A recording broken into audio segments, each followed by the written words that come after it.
how to switch to professional account on Instagram. Hey everybody, welcome back to our channel. In this video I'm going to guide you on how you can switch to professional account on Instagram, so make sure to watch the video till the end.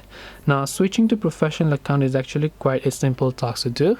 All you have to do is go ahead and then first of all launch the Instagram application, come to the profile page. But I currently have a personal account, not private. It doesn't necessarily need to be private.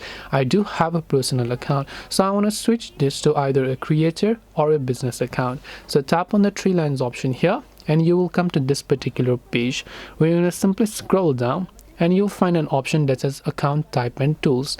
Tap on account type and tools, go to switch to professional account, and from here just tap on continue, then select what best describes you, then tap on the done button, and your account will get successfully switched to a professional account depending upon what is it that you would like to change to.